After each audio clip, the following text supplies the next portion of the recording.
Hello बच्चों, let's read the question. The question is right the dimensional formula of mu not which is your permeability of free space और vacuum. इसका आपको dimensional formula बताना है. तो देखिए हमारा की कॉन्सेप्ट क्या रहेगा. जब भी हमें किसी का डायमेंशनल फॉर्मूला बताना होता है तो पहले हमें उससे रिलेटेड कोई फॉर्मूला पता होना चाहिए जिसमें हमारा म्यू नॉट आ रहा हो. तो अगर मैं फॉर्मूला लिखूं फोर्स के लिए, किसी भी वायर के पर यूनिट लेंथ पर जो फोर्स लगता है एफ, वो हमारा किस तरह से देते हैं, म्यू नॉट अपॉन 4 पाई 2 I1 I2 अपॉन डी के बराबर होता है. और इसकी जो यूनिट आती है इस फोर्स की वो न्यूटन पर मीटर आती है. ठीक है, वैसे फोर्स हमारा क्या होता है, न्यूटन होता है.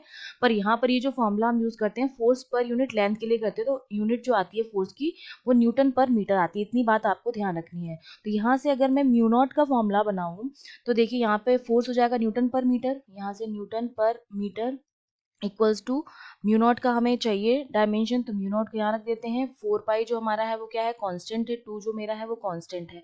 तो कांस्टेंट की तो कोई डायमेंशन होती नहीं है, तो 4 पाई और 2 की कोई डायमेंशन नहीं आएगी. ठीक है, फिर ये करंट है, आपकी करंट हमारी होती है एम्पियर में. तो यहाँ पर एम्पियर, एम्पियर का स्क्वायर हो जाएगा. एम्पियर का स्क्वायर अपॉन डी क्या होती है, डिस्टेंस होती है.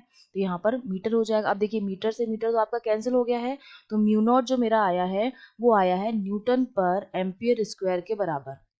ठीक है, अब मैं इसकी यूनिट लिख देती हूँ. न्यूटन जो होती है फोर्स की होती है, और फोर्स हमारा होता है F equals to m a, जहाँ पर एम जो है वो मास है और ये एक्सेलरेशन है. न्यूटन सेकंड लॉ से हमें पता है.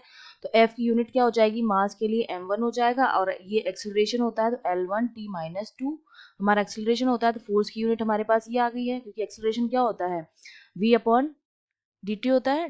a जो मेरा होता है वो dv अपॉन dt होता है, rate of change of velocity. और वेलोसिटी जो मेरी होती है v, वो मेरे पास किस तरह से निकालते हैं हम, डिस्प्लेसमेंट अपॉन टाइम करके निकालते हैं. तो डिस्प्लेसमेंट अपॉन टाइम, तो वेलोसिटी की मेरे पास कितनी आ जाती है, डिस्प्लेसमेंट डिस्टेंस होती है L1 और t-1.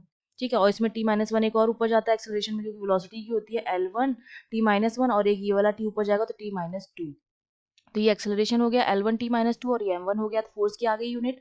तो म्यू नॉट मेरे पास कितना आ जाएगा, m1 L1t-2, और एम्पियर ये स्क्वायर ऊपर जाएगा तो a-2. ठीक है, तो ये मेरे पास जो है वो डायमेंशन किसकी आ गई है, म्यू नॉट की आ गई है. ये हमारा आंसर हो गया. I hope you understood well. All the best.